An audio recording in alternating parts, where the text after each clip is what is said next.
Okay, let's get started. So, good morning, good afternoon, good evening. No matter where you are on this planet, it is turtle time.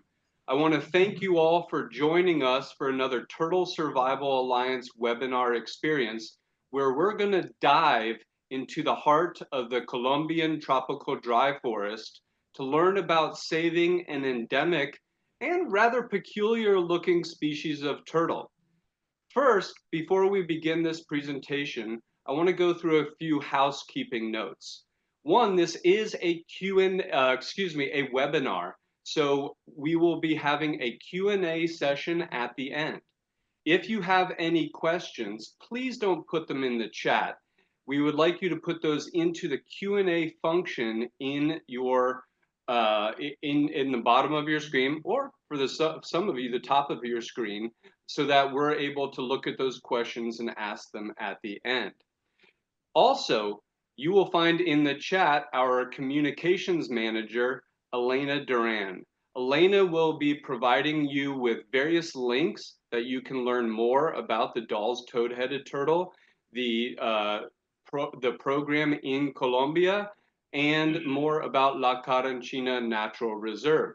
She'll also be putting in different links about how you can help this project and others like it, and if you're interested, becoming a member of the Turtle Survival Alliance. So with that being said, I want to first turn this over to Patricia Koval, who's the chair of the board of Turtle Survival Alliance. Patricia has been instrumental in bringing to fruition La Carranchina Natural Reserve and the collaborative effort to not only protect habitats, but to save this endemic Colombian species from extinction. Patricia, on to you. Thank you, Jordan. Well, first of all, hello, everyone. It's an honor to be with all of you today. Thank you so much for joining our webinar, and thank you especially for your interest in turtle conservation. I'd actually like to start by wholeheartedly thanking those who worked absolutely tirelessly. And by that, I mean a small dedicated group of conservationists from 3 organizations to create the La Carranchina Reserve. It was a long journey, beginning in 2017 and coming to fruition only in 2019. Along the way, we encountered some quite unfathomable and wholly unexpected twists and turns, almost the stuff that dramatic novels are made of. But in the end, our management team at Turtle Survival Alliance and the wonderful teams at Wildlife Conservation Society and Rainforest Trust all came together to make it happen. As Jordan has inferred, I had something of an inside seat at the table through this entire process. During the time that all this was happening, I was the chair of the Turtle Survival Alliance, which I still am today. Of course, TSA, along with WCS, are the organizations that plan to act as the project manager and basically initiated this new initiative to create a protected area for a turtle species. I was also an active board member of Rainforest Trust, again, as I am today. And Rainforest Trust was intended to act as the project funder, supplying funds to originally a local NGO in Colombia to purchase the land and to secure the protected area status. My sincere thanks go out to the efforts made first by the team at TSA, headed by Rick Hudson, and special shout out to my fellow board member, Tim Gregory, who played a critical role in this process. Second, I'd really like to thank and commend the efforts of the late Mark Gruen, who was the brand new interim CEO of Rainforest Trust in 2018. Mark championed this project after it faced some headwinds, including the loss of the initial Colombian land purchase partner.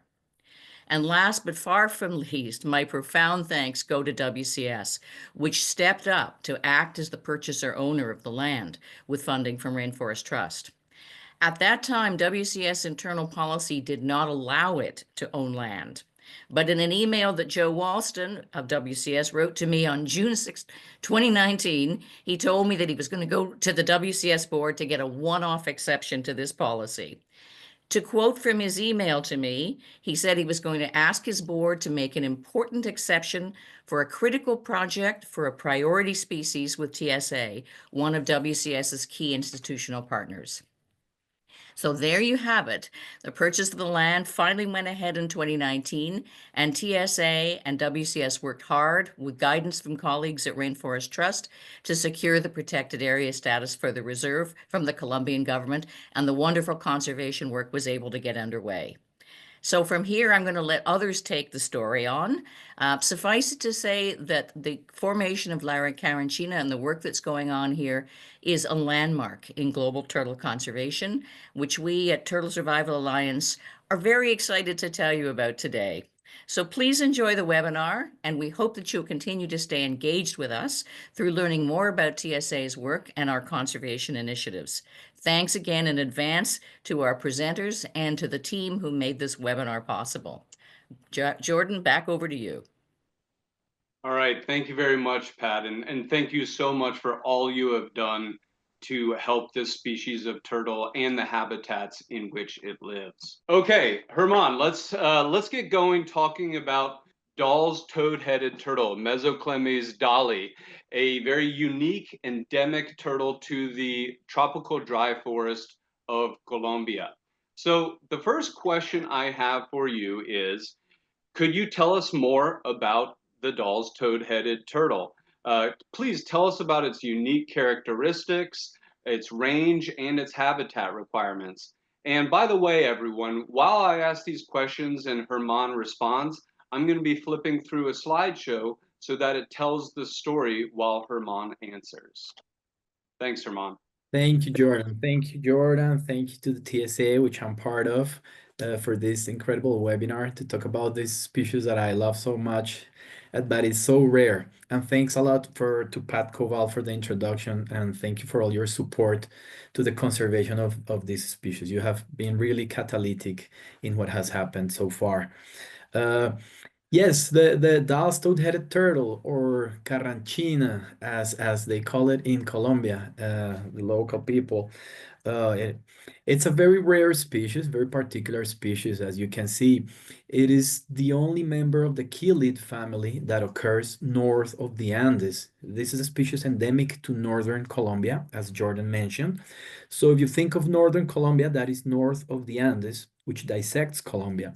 So all of the other extant members of the Chelid family are to the east and south of the Andes. So you have Chelid species in the Orinoco, in the Amazon. Of course, you have Phrynops, you have Matamata, Chilus.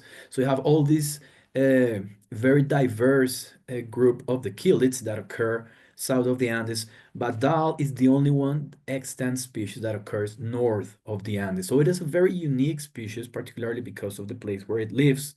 As you can see here, it is a very particularly long-necked species with a very big head. These bulbs here are very particular of the species. It is approximately 30 centimeters size, and it lives, as I was saying, in northern Colombia. It inhabits small streams, ponds, in what used to be tropical dry forests. You know, this portion of northern Colombia used to be savannas of forests, of dry forests and savannas, but has been heavily transformed. And I'll talk a little bit more about that later. But the typical habitat of the species is not like large wetlands or rivers. This species is semi-aquatic. So it spends part of its time on land and part of its time in the water. Here we can see the range, as I was saying, in northern Colombia. Very small range. The historic range can be about 40,000 square kilometers, but actually the area of occupancy, current area of occupancy, is much smaller, approximately 400 square kilometers. So if you see this species fits the definition of rarity perfectly. It's a species with a very small range, a species that is very low in abundance. It is not abundant even across its range. You won't find it. It's very hard to find. Abundance is very low. And it is very specialized to these ponds. This is the typical habitat of the species. These are permanent or semi-permanent ponds or small streams in the dry forest. You see here we're catching one individual in one of these streams. Some of these streams are natural streams, very small catchments of water, sometimes temporal ponds that fill with the waters of the rain. And during the dry season, some of these ponds may dry completely, and some of the individuals may estivate on land. Usually the adults, we found them to estivate a lot when these ponds dry up. And some of the smaller ones particularly will stay in the water in the smaller ponds that remain during the dry season.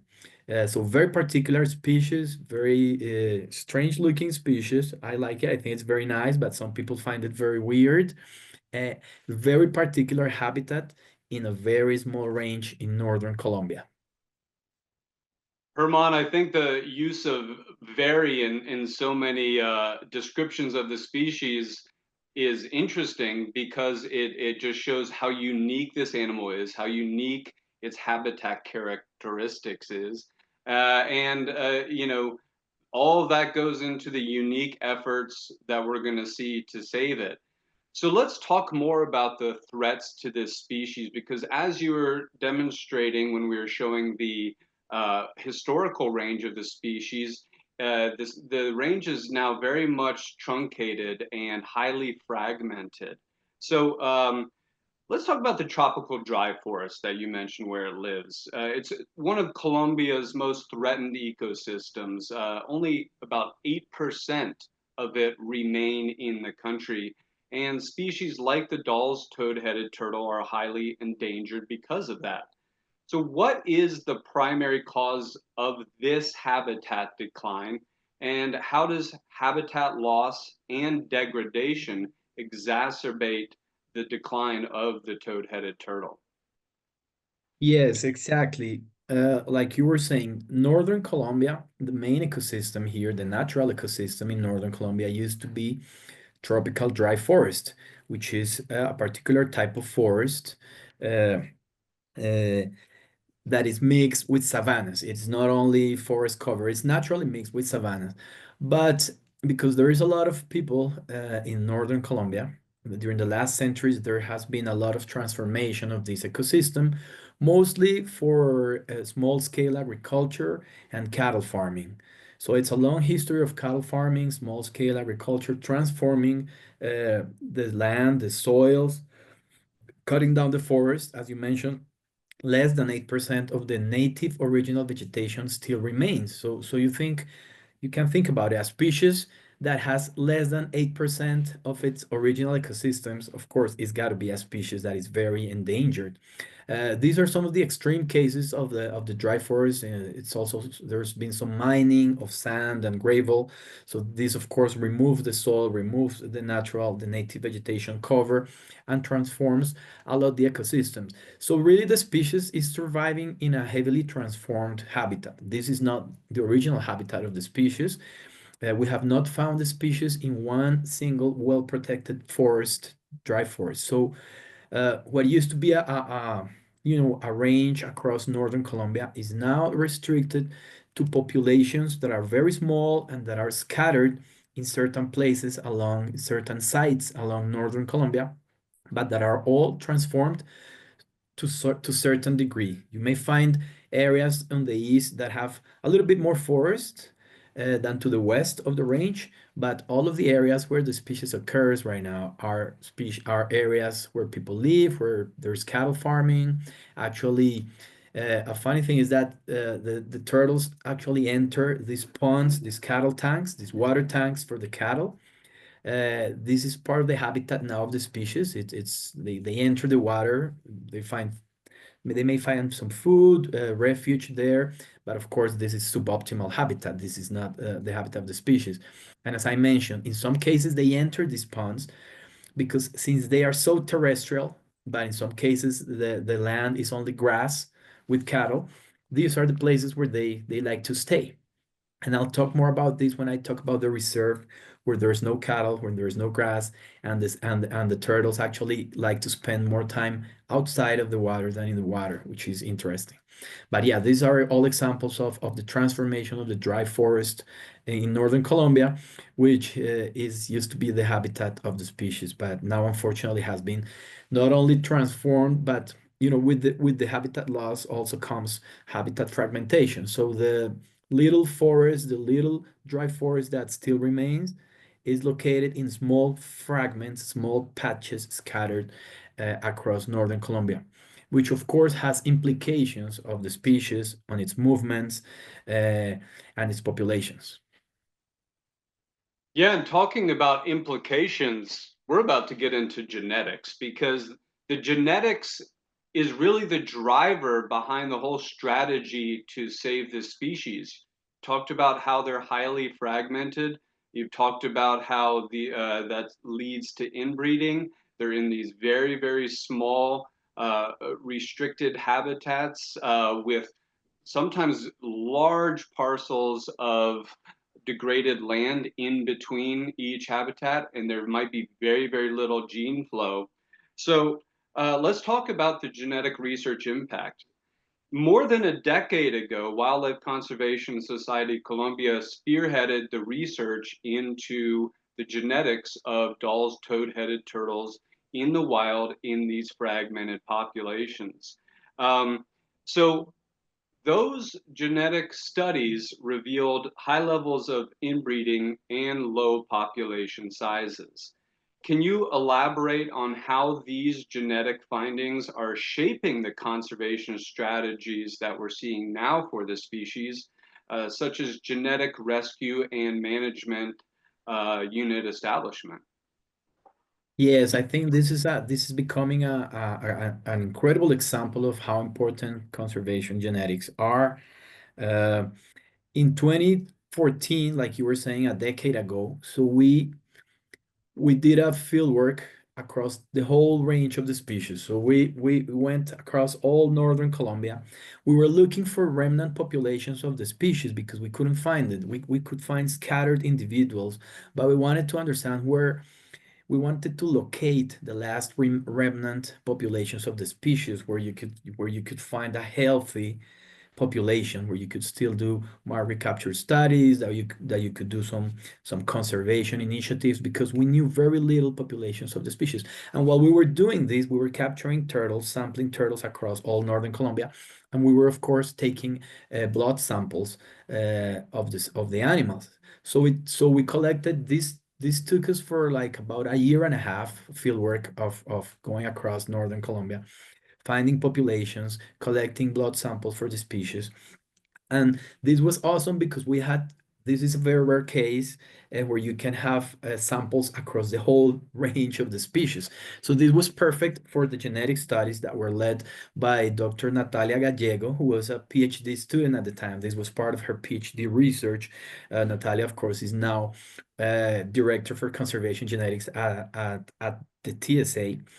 And what she found with her research with these samples that we collected across the species range was effectively what you just mentioned, that there is a structure in the population with at least 4 or 5 different subpopulations across the species range. But the interesting and worrisome thing here was that these populations are both very small and isolated. So they are small in size, very, very, very small numbers of individuals in each of these populations that are transferring their genes to their offspring, but also isolated. So there is no gene flow between these populations, perhaps related to the factor that we were mentioning before about the fragmentation and loss of the tropical dry forest. And the third problem, or the third finding you also mentioned, is that most of these individuals were inbreds. So all of the individuals that we found across the species range were inbred. Some of them had really high coefficients of inbreeding, showing that the inbreeding had been going on for multiple generations. So not only they were coming from related parents, but their parents were coming from related grandparents and so on. Uh, so this led us to a lot of discussions with Natalia, with the rest of the team of TSA, to think about how we were going to face this threat. So we already had the threat of reduced populations, very little habitat, fragmented habitat, but now the problem of finding that the turtles were in an inbreeding problem that could lead to an inbreeding depression. We all know that inbreeding can lead a population to different problems.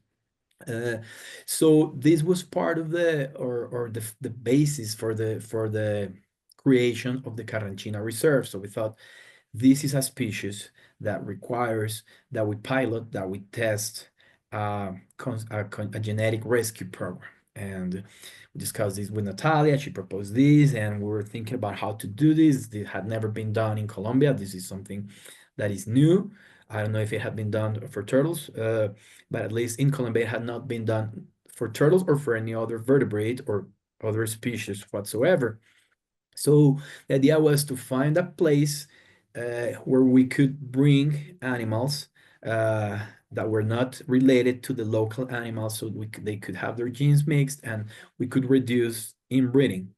And now we had to be very careful about moving these animals. And Natalia's finding also showed that there were like two management units in the species range. There was like one large unit to the east and another management unit to the west. And they were diverting genetically. So we didn't want to mix these two management units. So what we did was we find a reserve to move individuals within the same management unit, but from different locations in order to try to have them reproduce with each other and reduce the inbreeding. And this is what we have been doing in the last years. But of course, the reserve also has the purpose of protecting a population demographically of the species. So the objective is to have a sustainable and viable populations in terms of demography and genetics. So both, right? You want to have enough individuals that they can reproduce, survive, have offspring, but also that they're not inbreds and that their probability of survivorship in the future is high and is not reduced by the inbreeding problems. Great, thanks, Herman. It's all really, really fascinating.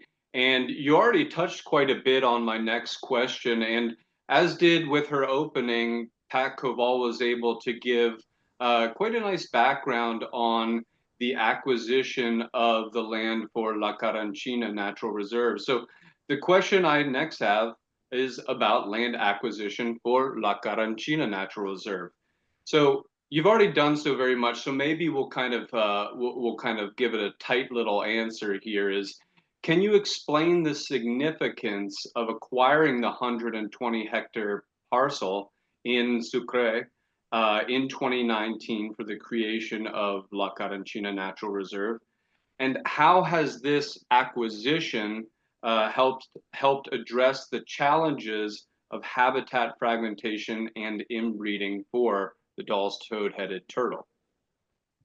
Yeah, absolutely. So this 120 hectares uh, is the only protected area destined or that is conserving the Dahls toad-headed turtle right now. So it's the only site, and it's going to be very important to mitigate the threats of the species, namely the genetic rescue program. So we're developing a pilot. It's not that we're going to save the whole species right now with the 20 individuals that we moved, but we're developing and testing the approach and the protocols to do the genetic rescue. And if it works, we may ask for permission to the environmental authorities to do more of this. So it's piloting the genetic rescue program to address the inbreeding depression, the inbreeding threat. It is also allowing us to restore and recover a big portion of the habitat of the species to ensure the sustainability of this population. These were the first photographs of the reserve 4 years ago. And you'll see later photographs. It was very dry. The soil was very eroded. We have been recovering, but there is a stream that runs in the middle of the reserve that is between those palm trees that you can see there. There's a stream that runs there, it used to dry during the dry season. It doesn't dry anymore, so there's permanent water there thanks to the restoration effort. So the reserve is important for the genetic rescue program. The reserve is important for recovering parts of the habitat of the species, and piloting as well protocols for recovering habitat of the species. And the reserve is important for ensuring the protection of a small population of the species. And that leads us right into the role of habitat restoration. This has been incredible to watch, since the acquisition in 2019 to where the reserve is now. I think for every conservationist, it is a dream to see degraded land restored to what it once was, because you have this vision of what it could be. And what we've seen at La Carranchina Natural Reserve are intensive actions to make that vision a reality. So let's talk about the restoration of upland and riparian vegetation, rehabilitating existing wetlands, and the creation of new wetlands at La Carranchina Natural Reserve has been a key focus in returning the reserve to its natural state and providing additional habitat for Dahl's toad-headed turtle. What progress has been made over the 5 years in these efforts, and what challenges remain in restoring tropical dry forest habitat for long-term species survival? Yes, this has been quite a challenge. I mean, I wish we could have found a beautiful dry forest full of streams with the species to create the reserve, but it was not the case. As I was saying, all the land is either used for cattle farming or for small scale farming, or is used, or there's large cities in northern Colombia as well, which also made it quite difficult to find the land because the land close to cities is very expensive, and the land close to the sea, to the ocean, is also very expensive. So yeah, we were playing with finding the right place for the turtle, but also with the right price that we could find and create a reserve. So we found this piece of land with a local population of the turtle, but there was a lot of challenges in restoring the habitat because, let's say, a big percent of the land was degraded. Let's say at least 50% of the land was in a bad condition.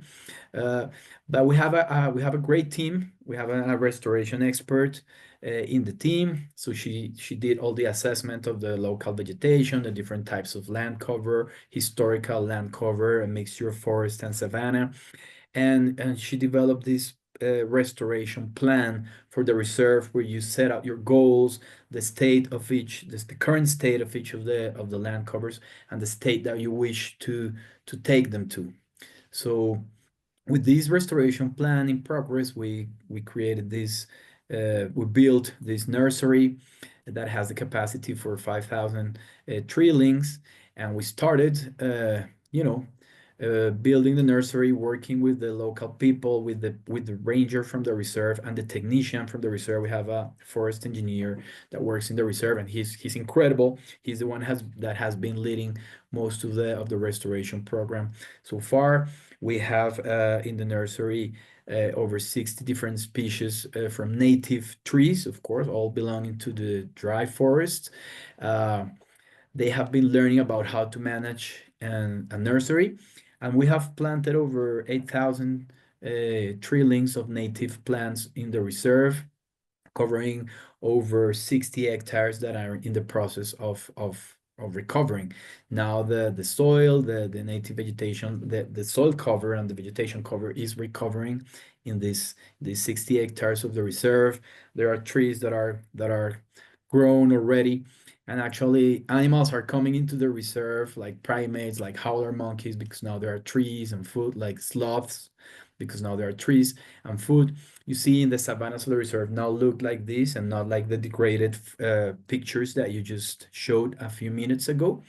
Uh, and it's a process, but it's a process that has been very interesting, both for the recovery of the habitat of the species, but also from a social perspective, because we have been involving the community in this process, and I'll talk a little bit more about later. But these photographs also show the recovery or the expansion of the wetlands. Like I said, there is a stream that flows through the middle of the reserve, but during the dry season, this is an area that is very, very dry. So we wanted to provide additional aquatic habitat because remember the species is semi-aquatic, but it also requires to spend part of its time in the water. So we built these ponds since we already knew that the turtle colonizes these water tanks in most of these properties with cattle. So we already knew that, we had seen it, that is where we trap many of these turtles. So we said, okay, we can build some of these and see if the turtles start colonizing. And Team Gregory was super excited about, let's build and let's see how far they can colonize, and maybe if we build some ponds in other areas, we can improve the connectivity. So there's all sort of ideas there that we're piloting actually. So we built these ponds. Some of them are looking like this now. They now have small fish, aquatic vegetation, uh, and the turtles are living in some of these ponds. So some of the translocated turtles, we released half of the translocated turtles, and half of the translocated turtles, we are keeping them in ponds that we fence, so that the turtles, so that is more of a controlled experiment. So half of it is freedom, so that they can mate with the local turtles, and the other half of them we keep them in ponds, and we pair them with local counterparts. So translocated females with local males, and translocated males with local females in different ponds. So this is how the ponds look now. And yeah, we have this set of experiments of pairing the turtles translocated with local to see if they mate. But we also released some of the translocated.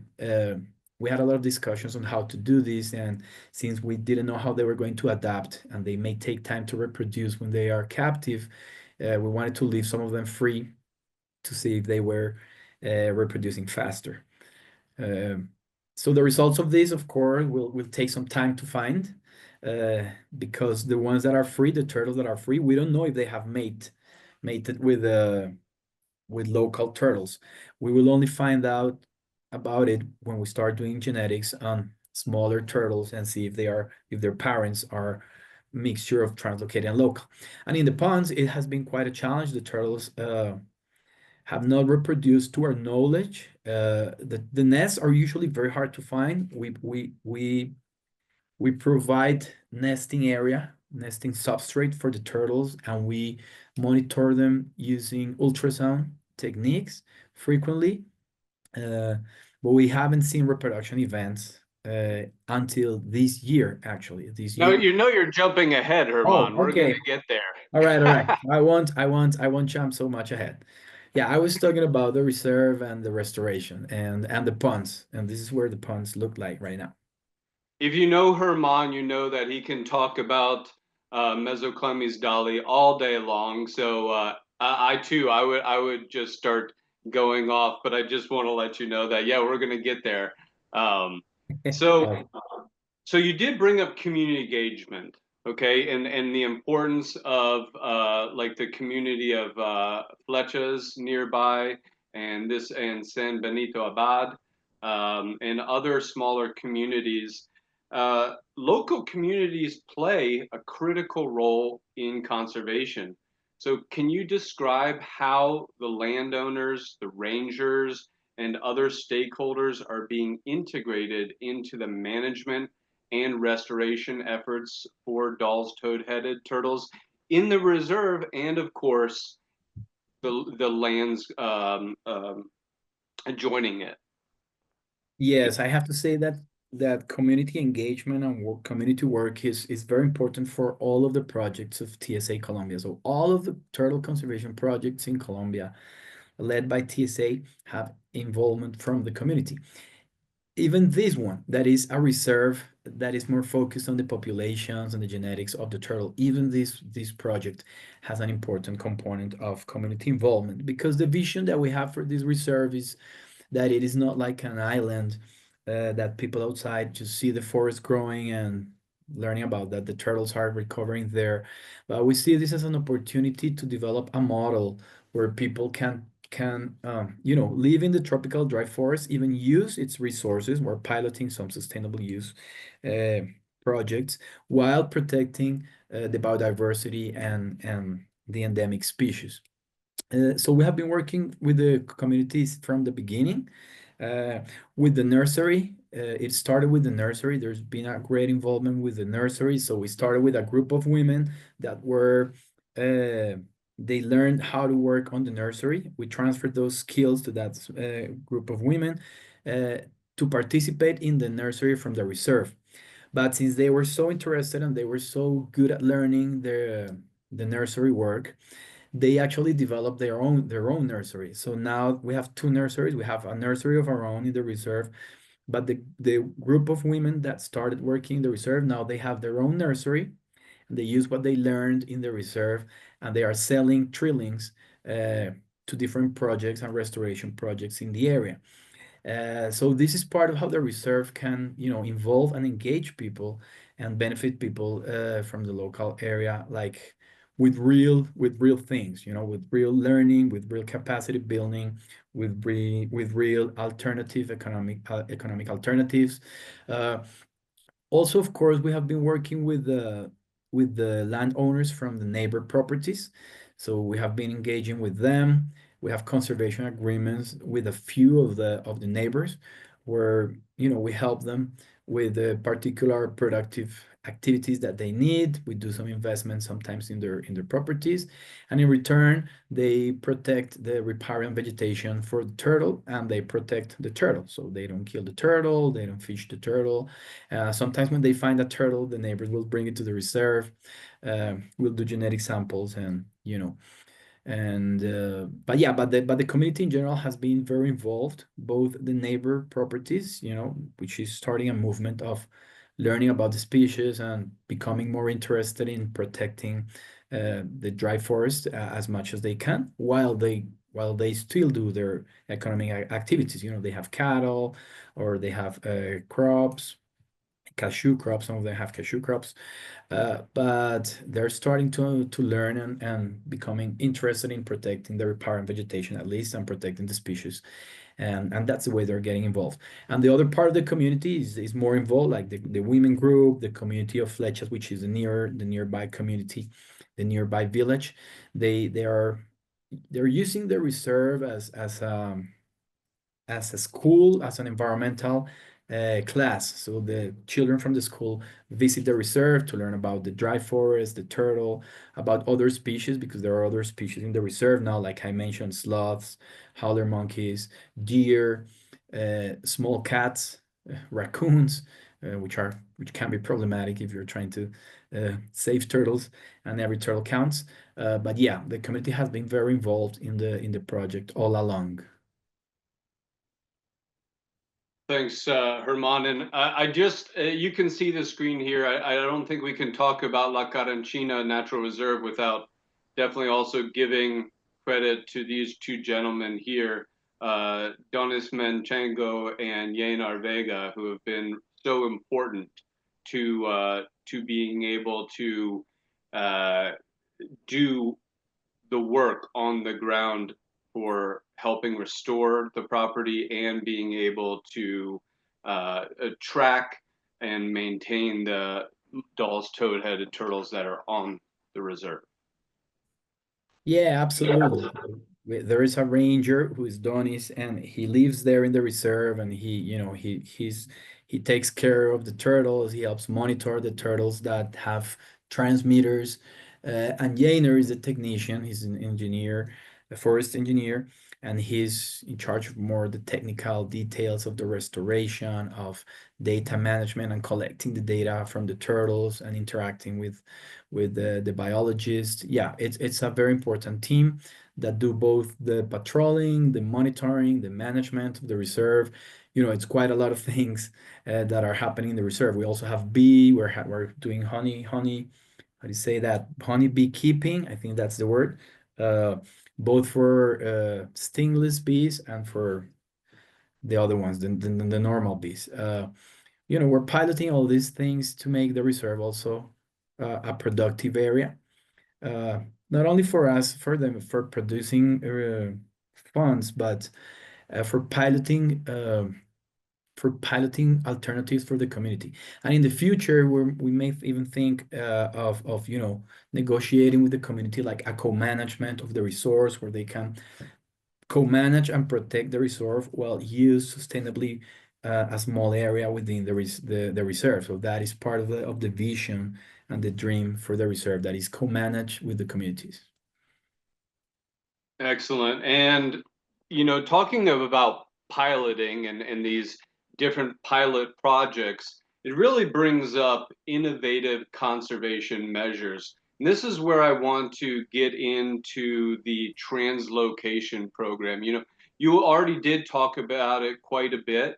And so maybe you can give a little more details. Now, while we're talking about this, I'm going to be flipping through numerous slides that are all products of or demonstrate the translocation process and some of the amazing things that come out of this translocation process. Now, for the interest of time, we might not be able to talk about every slide, but there is the Q&A session. So if you see any particular slide, any photo that you're more interested in and have a question about, please pop that into the Q&A and hopefully we'll be able to address it.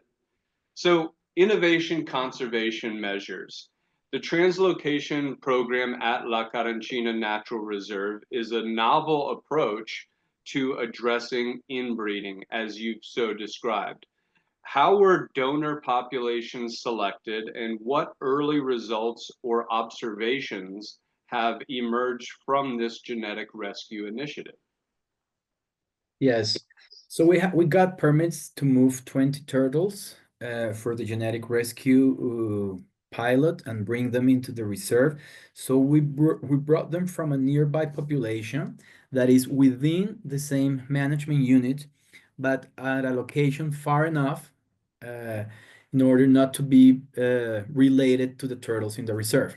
So as we had mapped genetically the species across its range, we knew where we could bring the turtles from, right? So the selected site according to the genetic map was this place in Córdoba, which is like 3 hours from the reserve. And we got permits to move 20 turtles, and we went to the site and discussed the project with the communities and brought the turtles to the reserve, 20 turtles. I think it was 12 females and 8 males. And this is in the process of transporting the animals, everything with the corresponding permits, with the corresponding biosecurity measures.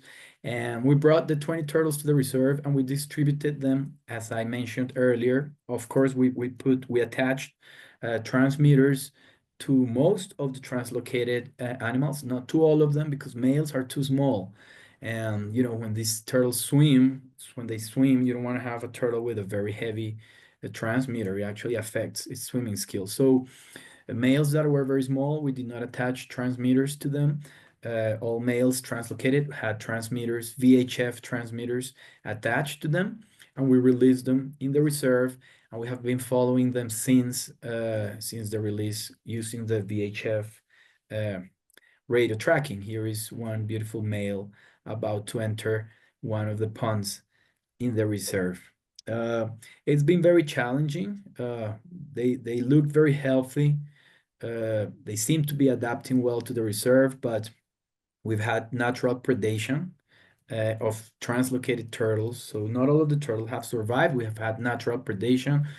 We realized that since we're protecting and recovering the native vegetation in the reserve, we have quite a few raccoons and mesopredators, and we found turtles that had been killed by these mesopredators.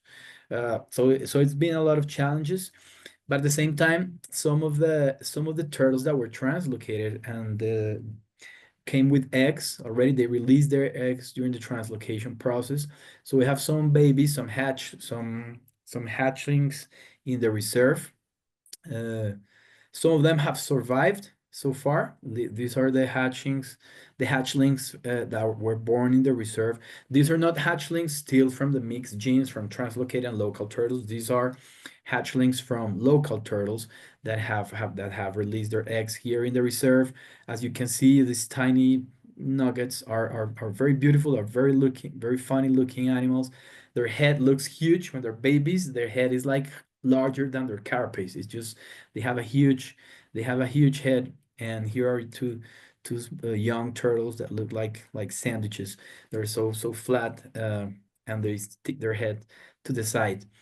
And yeah, we built a small enclosure to protect the smaller ones, because the first cohort that we released, we never found it again. We lost that cohort. It was in a semi-captive enclosure. So now we're keeping the hatchlings in these enclosures that we built recently, to avoid predation and to head start them.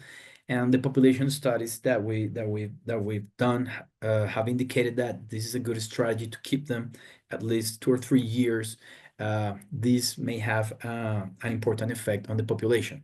So these are some of the babies that were born in the reserve and that we're taking care of. I think currently we have like six of these babies. Yeah, like they have a very big mouth.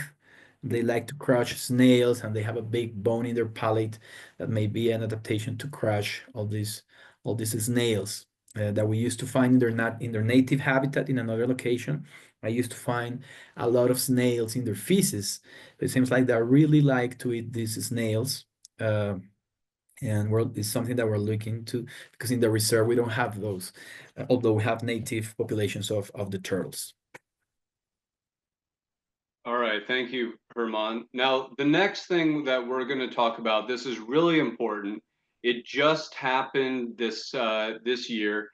We put out a press release about it just a couple months ago. Is the designation of La Carranchina Natural Reserve as a key biodiversity area. So, can you tell us about the recent designation of the reserve as a KBA, or key biodiversity area? A designation made possible by the Wildlife Conservation Society, Turtle Survival Alliance, Rainforest Trust, and the Alexander von Humboldt Biological Resources Research Institute, and with the guidance of the KBA Regional Focal Point for Latin America. I know that's a mouthful. Why is this designation important?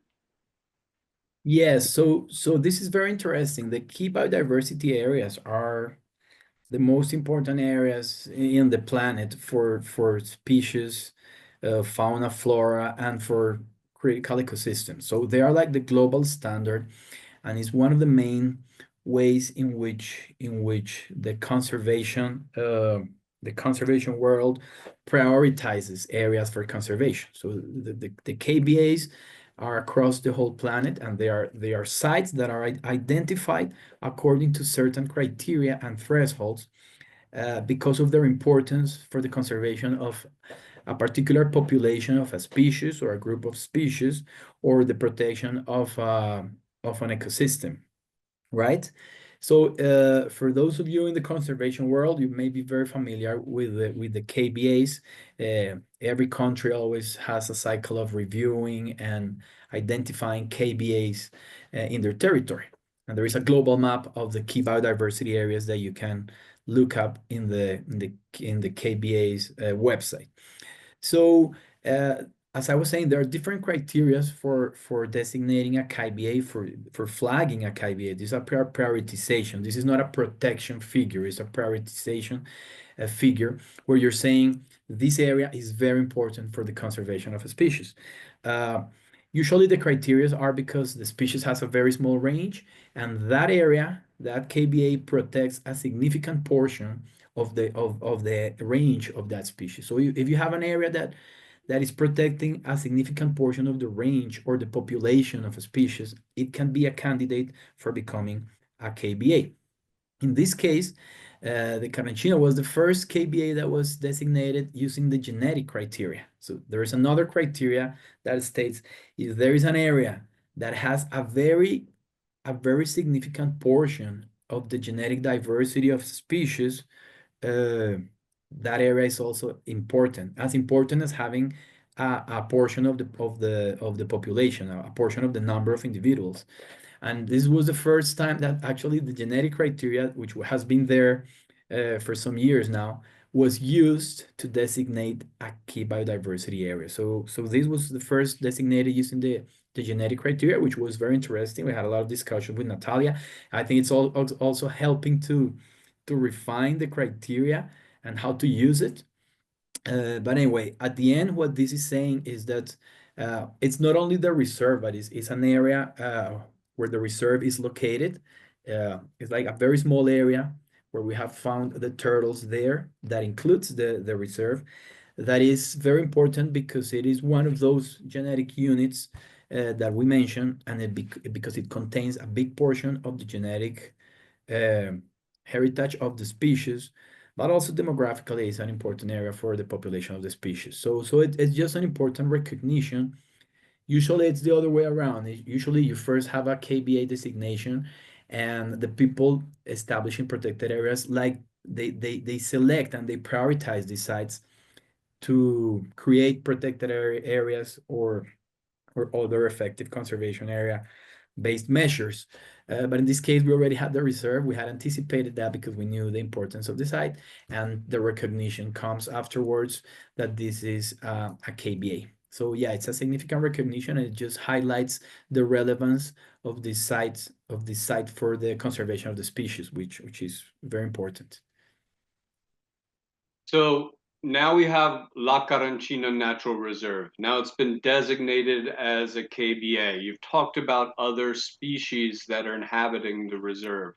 What about future conservation goals? And let me also just say, before you respond to this, we are running up on time, but I do want to give you a couple minutes to talk about this. So for all of those who want to stay for the Q&A, we're happy to go a little bit longer so that we can address these questions. And eventually, if we don't get through all of the questions, please feel free to reach out to Herman via email. In the slideshow, I have his email, or maybe Elena can provide it in the chat as well. You can also email myself, Jordan Gray, if you'd like to. So let's get through this, and hopefully we can get on to our questions from the audience. All right, so the establishment of La Carranchina Natural Reserve represents a significant milestone as Colombia's first reserve created specifically for a turtle species, as you discussed earlier. Looking forward, what are the next steps for the reserve to benefit the broader ecosystem and other species like the red-footed tortoise, Chelonoidus carbonarius, and other types of flora and fauna? Thank you, Jordan. This beautiful photograph is the gorgeous researcher house in the reserve. And so you're all invited to visit the Carranchina. You can stay in this little nice hut, which is the typical architecture of the area of the Caribbean, this Caribbean portion of Colombia. Yes, the reserve, we have a lot of plans for the reserve, of course, continuing with the project with Dahl's recovery, but also the reserve will be very important for the conservation of the redfoots of northern Colombia, which are a particular taxa. And there are some redfoots in the reserve, and the idea is to do some releases of captive redfoots after we run the genetics and filter and select the most suitable animals for this process. The idea is to release a cohort of redfoots next year, actually, and track them using the LoRa system for this is a system of antennas where you can have multiple sensors in the reserve, and we could actually know where each of our tortoise is located in real time. We're going to couple this with Earth Ranger. So we have the LoRa system, we have the tortoises with their tags, sending information to the LoRa. LoRa is coupled to Earth Ranger, and Earth Ranger will show us in the computer where the turtles are. We can do geofences. We can know if a tortoise leaves the reserve, for example. So there's a lot of potential things that we can do and that we are going to be doing in the near future with the redfoots. Part of the restoration process also involves plants that are useful for the tortoise. But beyond turtles and tortoises, there is also a lot of interest in doing like a large rewilding project in the reserve where we can recreate natural processes of in the reserve with vertebrates that are native to the tropical forest, and that either maybe recovering and naturally coming back to the reserve as the howler monkeys, the smaller cats, like the ocelot, which we already know that is present in the reserve. There's a puma also that sometimes crosses the reserve. But we also are thinking of reintroducing species like the blue-billed curassow, the cotton-top tamarin. We could be aiming for recreating a tropical dry forest and showing how you can restore and rewild an area of tropical dry forest while there is people nearby and there are sustainable uses of the land. That is the vision of a pilot that we would like to do in the reserve. So biodiversity and local people, that's our goal. Yeah, and going on to that, I'll let you just give a quick plug here. From the 297 hectares purchased in 2019, a little bird told me that, and it's probably one of the species that's native to the reserve, that they have more than almost double the area to now be able to live within the reserve. Do you want to tell us a little bit about that? Yes, of course. So originally the reserve was 120 hectares, the first purchase. Um, this year we finalized the purchase of an expansion, which is an adjacent property, which is another 100 hectares. So yeah, the reserve actually doubled in size. And there is an adjacent property that is being used by the people who built the highway as an offset. So they're compensating the damage they did with the highway in this adjacent property. So we're aiming at not owning it, but at least managing in the future, which would be additional 80 hectares, a whole unit for the reserve. So yeah, so the reserve has expanded, and we have a lot of projects and dreams in this area.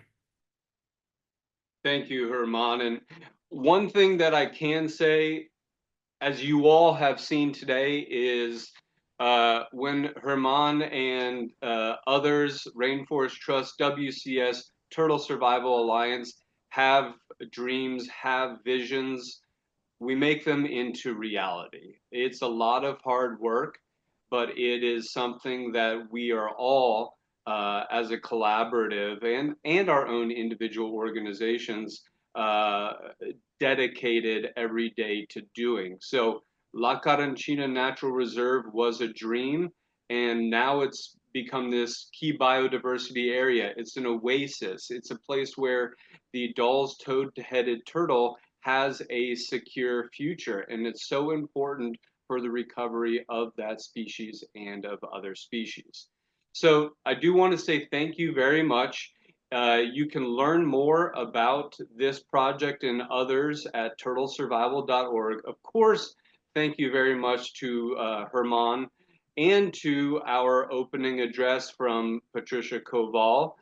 You can email Herman or myself if you'd like to take a screenshot, or maybe Elena will put that in the chat. I know she's been over there putting a lot of interesting information in, and I'm very appreciative to Elena for her assistance. So we've run up on the 12 o'clock hour. So if you would like to stay for a Q&A session, we'll go for about 15 minutes. It's a little bit longer, but thank you all for joining, and we hope you've enjoyed this. And now let's get to some questions that have been brought into our Q&A. So let me exit out of this screen, stop my share. Wow, let's see, Q&A. All right. Stephen Etmar asks, are there any ex situ conservation programs? it sounds like knowledge in conservation breeding and Mesoclemmys breeding could help fight genetic bottlenecks. Great question. Great question. Something that we have been discussing recently. I think this species is in the edge of requiring ex situ. The TSA Colombia program has been focused more on in situ conservation. Most of the species that we work with are species that we still believe we can save in the wild. But you're right, this species is right there in the edge where you might think, okay, maybe this is too critical. Maybe we need to start thinking about ex situ. So I think at least from now on, the reserve has to start like head starting and breeding all the eggs that we find. I think that is something that we need to do. They're just too valuable and mortality is too high. So yeah, we need to develop skills to breed these species. Absolutely. We're starting to learn about it because it's not our expertise at the TSA Colombia program, but of course, the TSA as an institution has this expertise. So we're starting to rely on the vets and the experts of TSA to start thinking about how we are going to implement this head starting and breeding, which would be in the reserve so far. That is the discussion. We have not taken any individuals of Dahl to the captive assurance colony, for example, in the turtle center. We have not discussed about that. We've never like considered it to be a necessity, but perhaps like ex situ breeding in the reserve may be a requirement. And yes, we do need to learn a lot about breeding of the species, which is quite hard. The eggs, they take more than 200 days to hatch. So it's one of these species of kills that they just lay the eggs and they stay there for very long periods. And yes, but they grow fast. So it's something to look into, and absolutely right, a skill that we need to develop and something that we're projecting to do in the near future. All right. Thanks for the question, Stefan, and thank you for the answer, of course, Herman. Next question. This is a good one because you've talked about other chelonians on the reserve. We know there's red-footed tortoises. We know that there's spot-legged wood turtles, Rhinoclemmys punctularia. We know that there are other aquatics. From Arnold Pachtman, do the Dahls on the reserve have competition from other native turtle species? No, I don't think so. I don't think so. They are not abundant. The other turtle species are not abundant. We have tortoises, so we have tortoises. They're not probably not competing with Dahl, although Dahl wanders on land a lot, but I don't think necessarily they are competing, and they're not super abundant, the tortoises. And there are not other aquatic turtles. There are some kind of sternum scorpioides, very rare.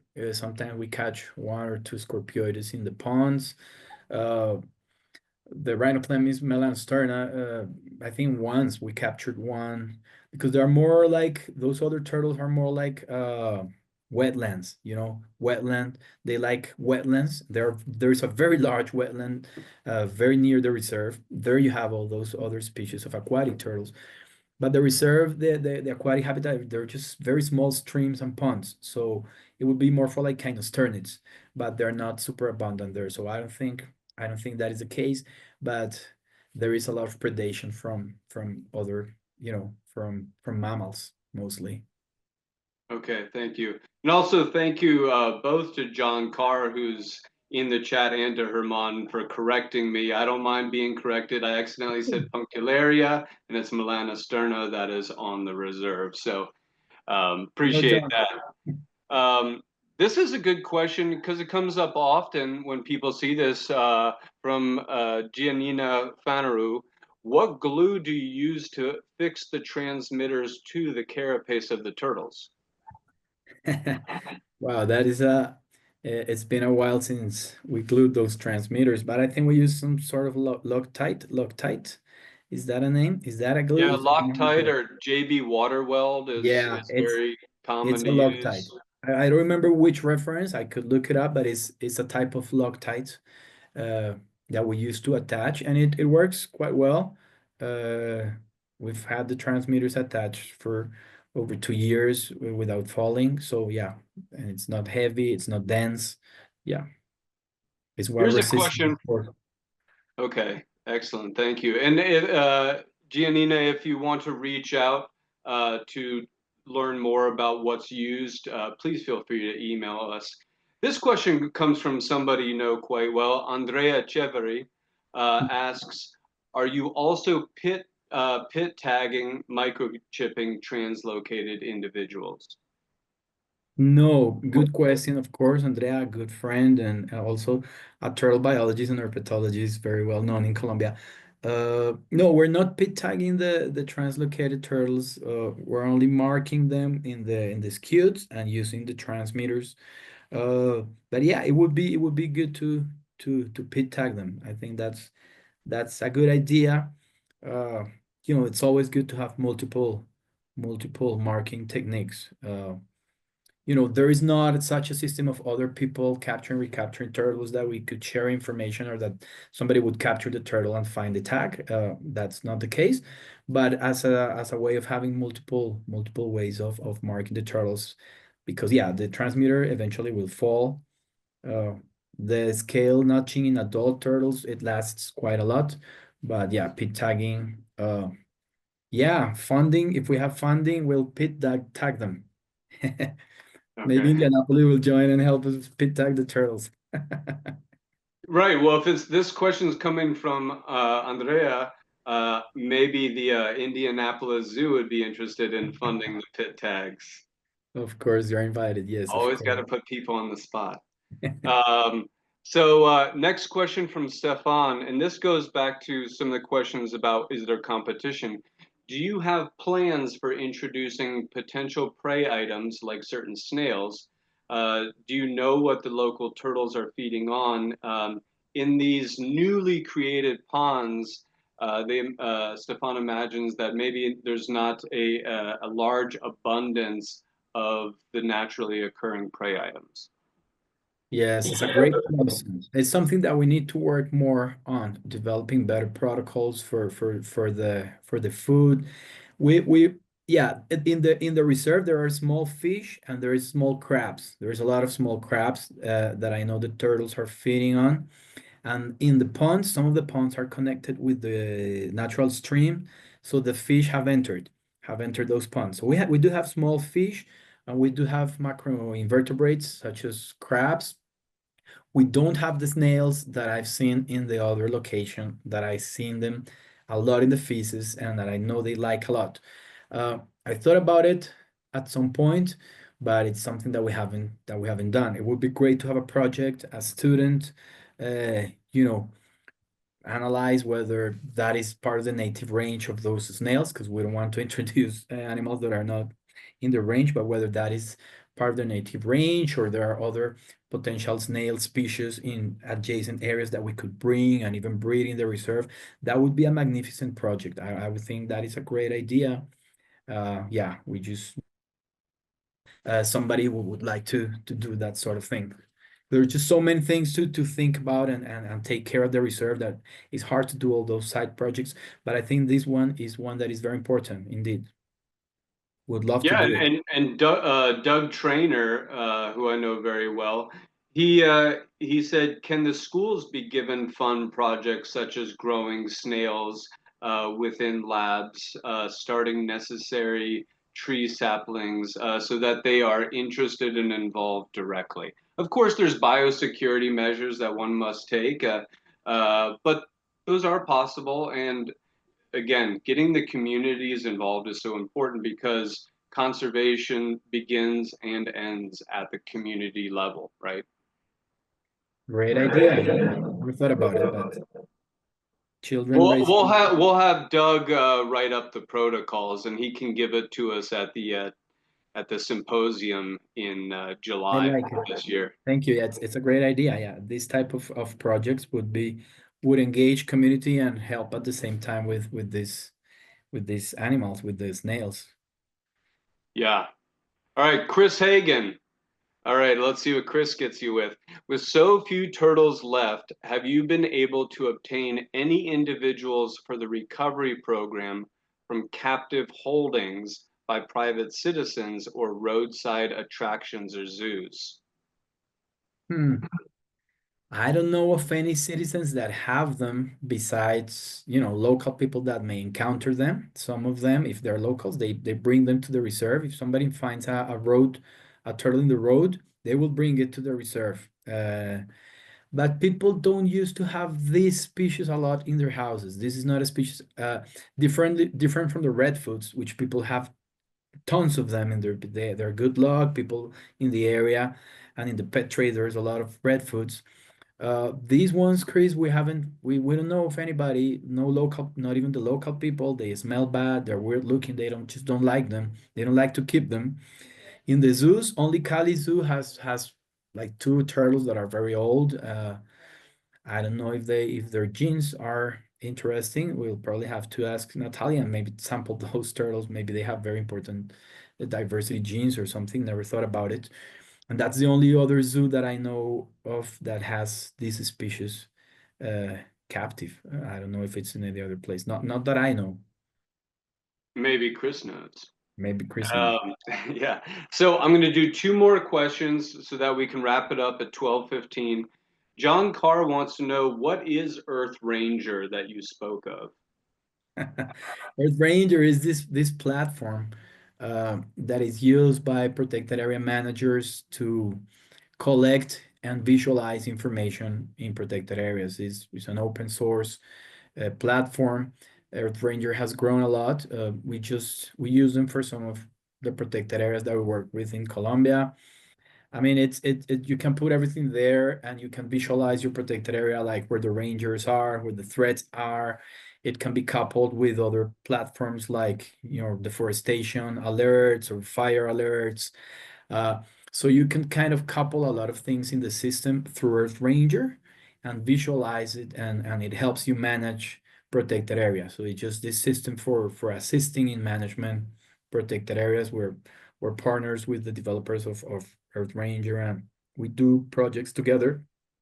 The Carranchina is one of the pilot projects of Earth Ranger in Colombia. They're actually coming next year. The people from Earth Ranger and Wildlife Protection Solutions.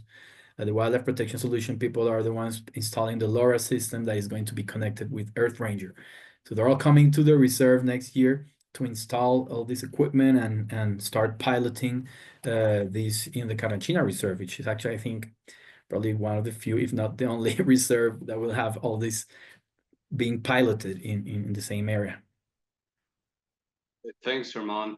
Last but not least, and I think he always gets his question around in last, and we always have to make sure we ask a question from Jim Harding, who in the turtle world needs no introduction. Recent research in the US on head starting and translocating Blanding's turtles have shown that trapping and removing raccoons from the release sites has significantly increased success. Have you trapped, or are you considering having a uh, a trapping program at the reserve? And I know turtle biologists, ecologists, conservationists, land managers, habitat restoration, we think about this a lot, don't we? These mesopredators like raccoons and the impact that it can have on our efforts. Go ahead. Yeah, it's my dream, to be honest. I think, and if Jim, if you could, yeah, please share some of the references. I would love to have them so I could have some leverage and try to do that. I would love to do it. It's hard because of the permit. In Colombia, you cannot touch a raccoon. You cannot even trap it without a permit. The process of getting those permits is quite complicated, Same but here in the US, Herman, don't worry. really, yeah. Yeah. So, but at this point, I think we'll have to start like applying for those permits because I'm really concerned about the raccoons. As you know, they're very like I found them within the ponds when it's dry. This is the only source of water, so they're very close to the turtles. I think some of the predation has come from raccoons.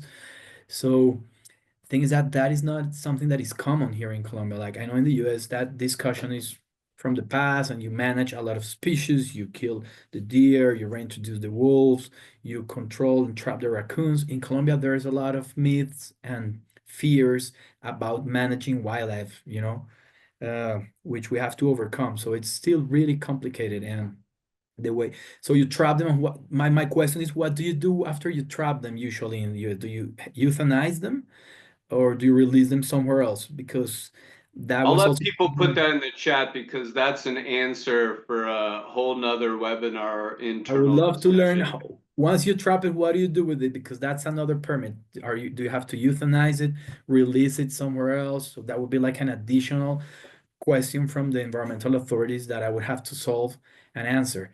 So euthanize, yeah. Andrea knows very well how hard it would be for like an environmental organization in Colombia to trap raccoons and euthanize them. It would Right. be a very high reputational risk, although it would be the right management decision. So that is the type of decisions that we face. But it's something to think about, and we may have to face it. Yeah, Yeah, exactly. and We there can are, encounter there huge are risks. oftentimes two end results is relocating the raccoons. But here in the U.S., as you're probably seeing pop up in the chat, euthanasia is a common end result for the animal. But like I said, and like you alluded to, there's a lot of permitting involved with being able to do that. We know that mesopredators like raccoons are detrimental when their populations are out of a naturally stable rate, that they are detrimental to chelonian populations and populations of other wildlife. But still, they are cute, furry animals that most of the general public adores. So, to an extent. So, um, all right, we run up on time. So I want to say again, thank you so much, Herman. Has been absolutely amazing, insightful. You know this program inside and out, and that's because you've been involved with this program since its inception. Of course, Natalia Gallego has been so heavily involved and instrumental in the genetic components. And going back again, thank you for that introduction by Pat Koval, who has just been a catalyst for bringing this all to fruition. So I hope you all enjoyed rescuing the Dahls toad-headed turtle. Welcome to La Carranchina Natural Reserve. We hope you join us for another Turtle Survival Alliance webinar experience. And if you have any questions, please feel free to email us. And remember, right now is our season of giving. Everything that you've heard about in conservation does take donations, grants, etc. So any little bit helps. I'm not afraid to plug that because those are that is so important to making sure that animals like the Dahls toad-headed turtle have a future, so that we can perform these habitat restorations, so that we can do these land acquisitions, we can do the genetic research, the disease screenings. Everything involved takes a community and a community of donors and supporters. So with that, I'm going to say happy holidays to everyone, and we will see you next time. Turtle on. Take Thank care. you very much. Be well. Thank you.